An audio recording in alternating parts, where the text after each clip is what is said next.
नमस्कार, मैं हूं आपके साथ आस्था कौशिक। भारतीय वायुसेना ने जिस ब्रह्मोस मिसाइल से पाकिस्तान को पस्त किया था, उसी ब्रह्मोस की पहली खेप को लखनऊ से रवाना किया गया। इस मौके पर रक्षा मंत्री राजनाथ सिंह, सीएम योगी आदित्यनाथ ने हरी झंडी दिखाई, साथ ही पाकिस्तान को चेतावनी भी दे डाली।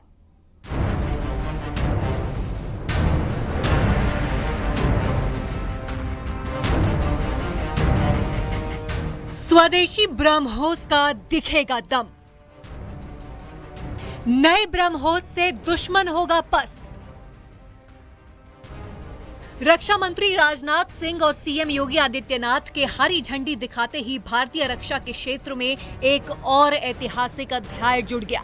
लखनऊ में बनी सुपरसोनिक ब्रह्मोस मिसाइल के पहले बैच को रवाना किया गया।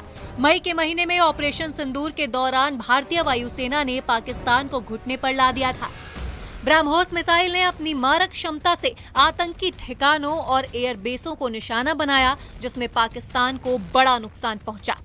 ब्रह्मोस ने पाकिस्तान को ऐसा घाव दिया जिसे वो भुला नहीं सकता। लेकिन अब ब्रह्मोस भारत में बन रही है। इन ब्रह्मोस मिसाइलों की रेंज 400 किलोमीटर से ज्यादा बताई जा रही है। ब्रह्मोस मिसाइल प्रणाली को डीआरडीओ और रूस ने संयुक्त रूप से विकसित किया है। इस मौके पर रक्षा मंत्री ने पाकिस्तान को फिर से चेतावनी दे दी।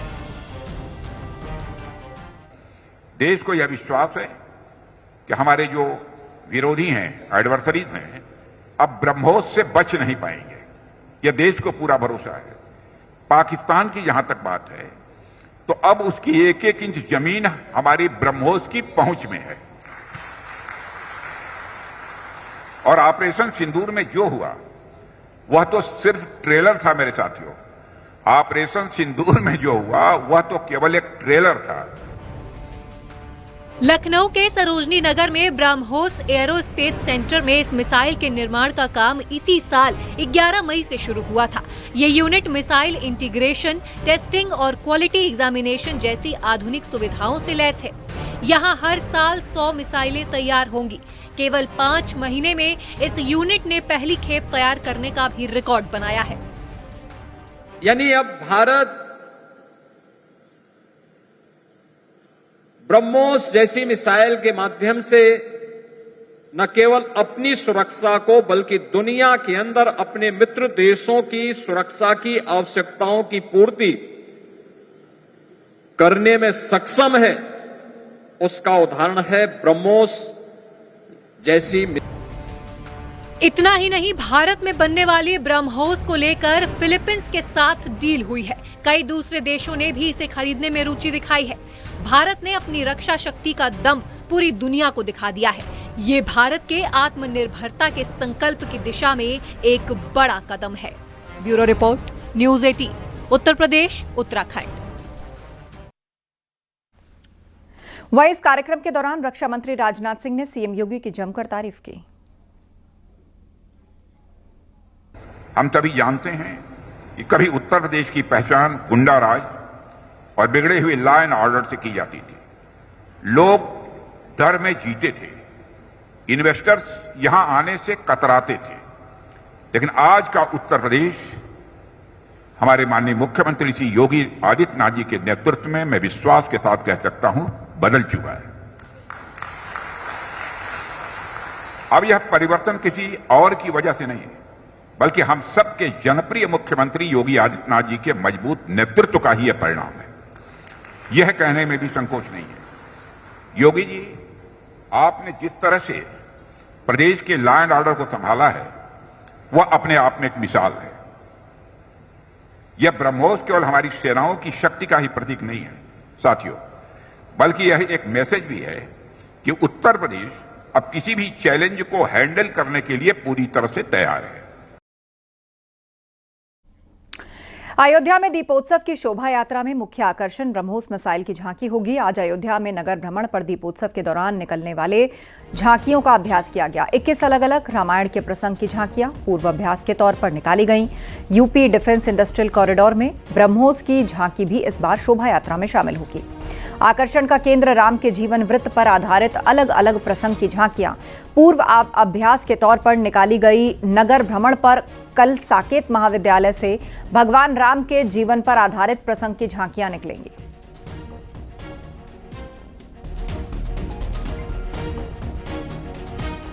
साकेत महाविद्यालय से निकलने वाली झांकियां अब अयोध्या के नगर भ्रमण को पूर्वाभ्यास के तौर पर निकाली गई हैं, जिसमें सबसे खास है ब्रह्मोस मिसाइल। आज राजनाथ सिंह और मुख्यमंत्री योगी आदित्यनाथ उत्तर प्रदेश की सरकार की तरफ से ब्रह्मोस सेना को सौंपा है और उसी का एक अद्भुत नज़ारा अयोध्या के दीपोत्सव में भी देखने को मिल रहा है, जब सूचना एवं जनसंपर्क विभाग के द्वारा तैयार की गई झांकी में ब्रह्मोस मिसाइल लगाई गई। इसके अलावा राम के जीवन वृत्त पर आधारित तमाम प्रसंगों की जो झांकियां हैं वो नगर भ्रमण पर निकली हैं और ये नगर भ्रमण करते हुए इसका प्रमुख उद्देश्य ये है कि कहीं सड़कों पर, मार्गों पर कोई चुनौती हो तो उसको पहले रिसॉल्व कर लिया जाए। कल साकेत महाविद्यालय से रामायण के विभिन्न चरित्रों पर निकलने वाली ये झांकियाँ रामकथा पार्क पर आएंगी, जहाँ मुख्यमंत्री योगी आदित्यनाथ इन झांकियों का स्वागत करेंगे। सहयोगी सर्वेश के साथ निमित गोस्वामी, न्यूज़ 18 अयोध्या। त्योहारों को लेकर सीएम योगी के सख्त निर्देश, ड्रोन और सीसीटीवी से 24 घंटे निगरानी के आदेश, संदिग्ध लोगों पर विशेष नजर रखने के निर्देश। त्योहारों पर लापरवाही बर्दाश्त नहीं होगी, सभी अधिकारी फील्ड में एक्टिव रहे, ये सख्त निर्देश सीएम योगी ने दिए। सुरक्षा में कोई कोताही नहीं बरती जाएगी। धनतेरस और दीपावली के त्योहारों को लेकर मुख्यमंत्री योगी आदित्यनाथ ने आज विशेष निर्देश जारी किए हैं। सीएम योगी ने उत्तर प्रदेश के सभी जिलाधिकारियों, सभी पुलिस कप्तानों को और सभी अफसरों को सीधे तौर पर निर्देशित किया है कि जो बाजार के इलाके हैं, भीड़भाड़ वाले इलाके हैं, वहां पर पुलिस और प्रशासन के अफसर मुस्तैद रहें, साफ सफाई की विशेष व्यवस्था कराई जाए। और यही नहीं, जो बिजली के तार हैं वो झूले ना, यानी कि वो लटकते हुए ना मिलें, बिजली के तार दुरुस्त होने चाहिए। किसी भी तरह से त्योहारों में खलल डालने वाले अराजक तत्वों के खिलाफ सख्ती से कार्रवाई की जाए। मुख्यमंत्री योगी आदित्यनाथ ने साफ तौर पर ये निर्देश जारी कर दिए हैं उत्तर प्रदेश के सभी पुलिस अधिकारी और प्रशासनिक अधिकारियों को। कैमरामैन अनिल के साथ संकेत मिश्रा, न्यूज़ 18 लखनऊ। पाकिस्तानी पूनम अब संवैधानिक रूप से भारतीय हो चुकी है। इस सौगात ने उनकी दीपावली की खुशियां दोगुनी कर दी। सीएए ने उनकी उम्मीदों को नए पंख लगा दिए। अप्रैल में आवेदन किया और 5 महीनों में भारतीय नागरिकता मिल गई। 2005 में रामपुर के किराना कारोबारी पुनीत कुमार से पूनम की शादी हुई और पूनम ने 12 तक पढ़ाई पाकिस्तान में की। 2013 तक पाकिस्तानी पासपोर्ट के जरिए पाकिस्तान जाती रही। पूनम के पिता पाकिस्तान में चाय पत्ती के थोक व्यापारी हैं।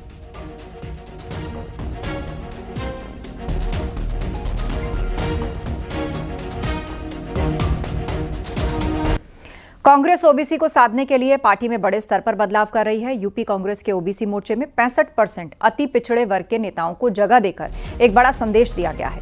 कांग्रेस के नेताओं का कहना है कि कांग्रेस संगठन में बदलाव राहुल गांधी के मुताबिक ही हो रहा है कि सबको भागीदारी दिया जाए और एक समावेशी संगठन बनाया जाए, जिसमें लगभग उत्तर प्रदेश में 75 से 76 ओबीसी की जातियां हैं, तो सबका समायोजन हो सके। विशेषकर जो अति पिछड़ी जातियां हैं उनको हम लोगों ने 65% अपने संगठन में जगह दी है। पिछड़े वर्ग के लोगों को हमने 36% दिया है। इसको बनाने के पीछे हमारा जो मकसद ये है कि राहुल गांधी जी का जो सामाजिक न्याय का मिशन है और जो भागीदारी न्याय का है, संविधान बचाने का है, इसको जमीन और धरातल पर ले जाना।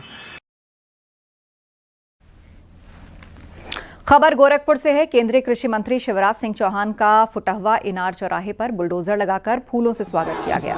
आज ग्राम चौपाल में कृषि मंत्री शिवराज सिंह चौहान शामिल हुए।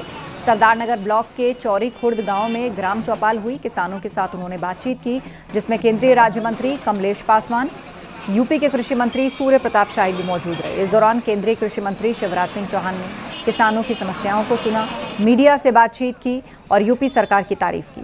उन्होंने कहा, यूपी में किसानों को सरकार की योजनाओं का लाभ मिल रहा है। कृषि के क्षेत्र में यूपी अच्छा काम कर रहा है। योगी सरकार के नेतृत्व में शाही जी और उनकी टीम जो काम कर रही है कृषि को आगे बढ़ाने के लिए, मैं उनको बधाई देता हूं। किसानों ने स्वयं बताया कि 1 बीघा में 18-19 क्विंटल तक गेहूं धान वो पैदा कर पाते हैं। गेहूं 12-13 क्विंटल बताया और केंद्र सरकार और राज्य सरकार की अनेकों योजनाओं का लाभ भी मिलता है। कल राहुल गांधी कानपुर से फतेहपुर जिस गाड़ी से गए थे उसको लेकर विवाद शुरू हो गया। आरोप है कि राहुल गांधी ने फतेहपुर जाते समय पिंटू सेंगर हत्याकांड के आरोपी वीरेंद्र पाल की कार में सफर किया। इंटरनेट मीडिया में यह जानकारी सार्वजनिक होने के बाद पुलिस और सुरक्षा एजेंसियां चौंक गईं। वहीं कांग्रेसी नेताओं का कहना है कि ट्रैवल एजेंसी से कार बुक कराई गई थी। ट्रैवल एजेंसी की गलती कांग्रेसी बता रहे हैं।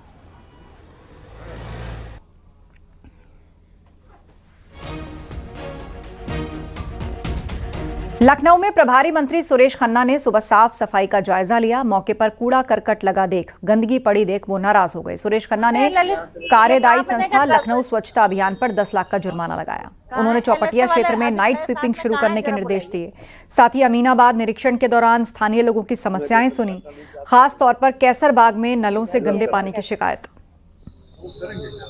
अमीनाबाद जो घंटाघर वाला जो स्थान है उसको एक बृहद पार्किंग के रूप में डेवलप किया जा रहा है और 5 दिसंबर तक उसको डेवलप करके इस लायक बनाना है ताकि उसके ऊपर वहाँ गाड़ियाँ खड़ी हो सकें और एक अच्छा स्थान साफ सुथरा पार्किंग के लिए उपलब्ध हो सके। ये अमीनाबाद की बहुत बड़ी मांग थी जो पूरी की जा रही है। सीतापुर में सपा द्वारा शुरू की गई पीडीए पाठशाला के बाद दीपावली त्योहार पर अब पीडीए दिए बाजार में आ गए हैं। पीडीए के प्रतीक चिन्ह और रंगों से सजे दिए बाजार में लोगों का ध्यान आकर्षित कर रहे हैं। सपा नेताओं का कहना है कि पीडीए के इन दियों का प्रकाश समाज में फैले गैर बराबरी, भेदभाव और नफरत के अंधकार को मिटाने का प्रतीक है। सीतापुर में इस बार दिवाली पर पीडीए के आकर्षक दियों को तैयार किया गया है। इन दियों को तैयार करने में कुमार और प्रजापति समाज के लोगों का विशेष सहयोग रहा है। दिवाली पर हम जिन दियों से अपने घर को रोशन करते हैं उसकी देन अगर कोई है तो वो हमारे प्रजापति समाज के लोग हैं। दिए को बनाने वाले प्रजापति कुमार समाज के लोगों को सम्मानित किया गया है। पीडीए के इन दियों से जो प्रकाश होगा उससे समाज में व्याप्त गैर बराबरी, असमानता, अंधकार जो है वो खत्म होगा।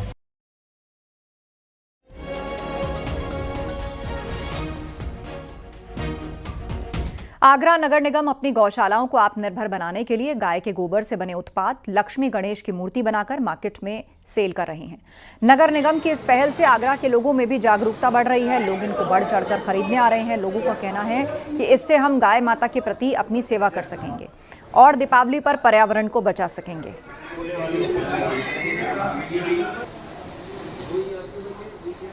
हम लोगों ने दीपावली उत्सव आया है और धनतेरस उत्सव है आज, तो इस हर उत्सव पे हम लोग हर बार गोबर का कुछ ना बना हुआ मॉडिफाइड उत्पाद रखते हैं। इस समय हमारे पास लक्ष्मी गणेश जी की मूर्तियाँ हैं 4 इंच में, 6 इंच में और एक डिफरेंट साइज़ की एक और मूर्ति है।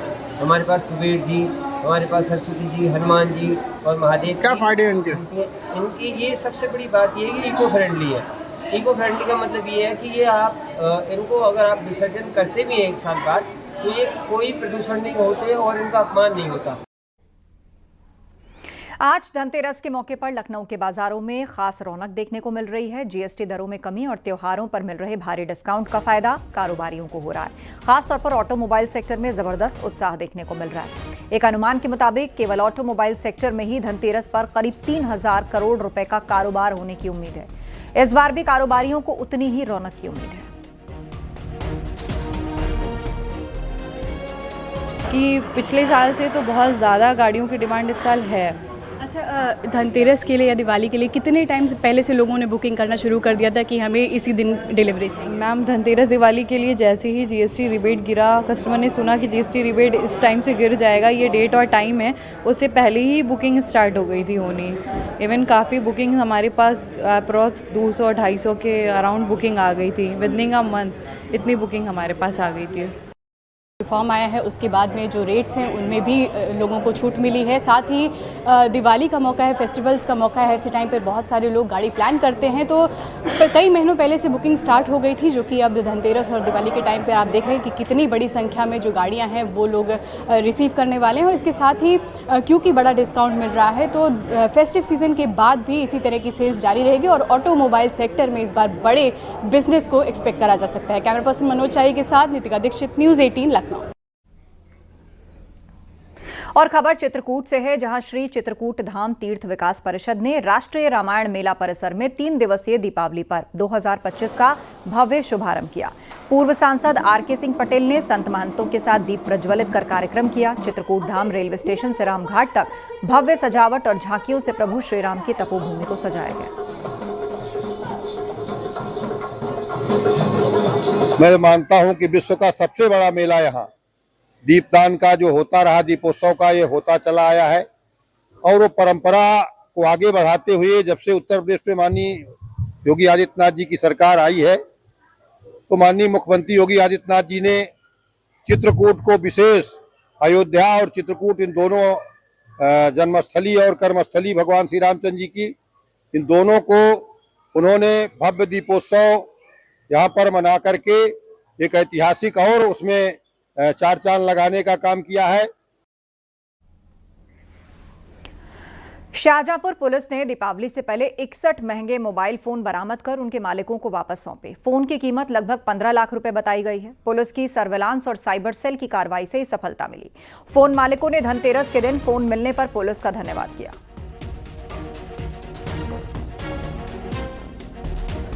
और आज के दिन शाहजहांपुर की पुलिस ने, साइबर सेल ने, सर्विलांस सेल ने 61 मोबाइल फ़ोन्स रिकवर किए हैं जो कि खो गए थे, जिनकी कीमत लगभग 15 लाख रुपए है। जो जिनके फ़ोन खोए थे उसमें महिलाएं भी हैं, स्टूडेंट्स भी हैं, 2 हमारे पुलिसकर्मी भी हैं। तो सभी अपने अपने फ़ोन पाकर अत्यंत प्रसन्न हैं और इसी प्रकार की रिकवरी पुलिस द्वारा लगातार की जाएगी। यूपी में अवैध पटाखों के खिलाफ अभियान जारी है। औरैया के एरवाकटरा इलाके में पुलिस ने छापेमारी करते हुए करीब 500 किलोग्राम से ज्यादा अवैध पटाखे बरामद किए। साथ ही 3 लोगों को गिरफ्तार किया।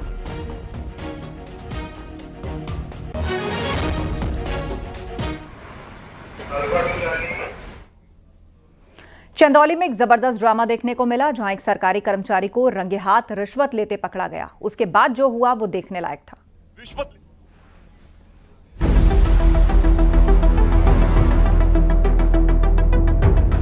उत्तर प्रदेश के चंदौली में रिश्वत लेने के आरोप में विजिलेंस विभाग की टीम ने फायर विभाग के एक कर्मचारी को गिरफ्तार कर लिया। आरोप लगा कि फायर विभाग में वो कर्मचारी स्कूलों, कॉलेजों और दुकानों के लिए एनओसी जारी करने के नाम पर रिश्वत लेने में जुटे थे। इसकी शिकायत मिलने पर विजिलेंस विभाग की टीम फायर विभाग के मुख्य अधिकारी के दफ्तर पहुँच गयी और रिश्वत लेने के आरोप में उस कर्मचारी को गिरफ्तार कर लिया।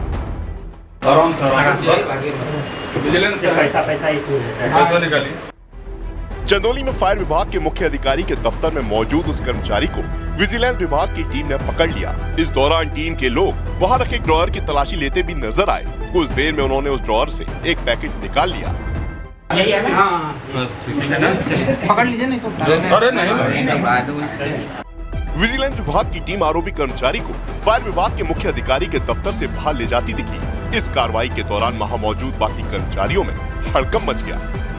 आरोप लगा कि कई कर्मचारियों ने इस कार्रवाई का विरोध करना भी शुरू कर दिया। इतना ही नहीं, आरोप ये भी लगा कि उस कर्मचारी ने विजिलेंस विभाग की टीम की गिरफ्त से भागने की कोशिश की। इसके बाद विजिलेंस विभाग के अधिकारी भी उनके पीछे दौड़ पड़े। अरे भागल, अरे भागल। विजिलेंस विभाग की टीम के लोगों ने उस कर्मचारी को चारों तरफ से घेरा और उन्हें पकड़कर गाड़ी में बिठा दिया। धक्का दे दिया क्या आपको? हाँ। चंदौली में ऑनलाइन आवेदन करने वाले एक व्यक्ति ने फायर विभाग के मुख्य अधिकारी के दफ्तर में मौजूद उस कर्मचारी के खिलाफ शिकायत की थी। ये है सीएफओ कार्यालय में हमारी मौजूदगी और यहाँ के एक मुंशी जिनका नाम राजकमल बताया जा रहा है, उनको पुलिस ने उठाया है, विजिलेंस टीम ने उठाया है। इस मामले में विजिलेंस विभाग की टीम ने एक्शन लिया और आरोपी कर्मचारी को गिरफ्तार कर वाराणसी ले गई।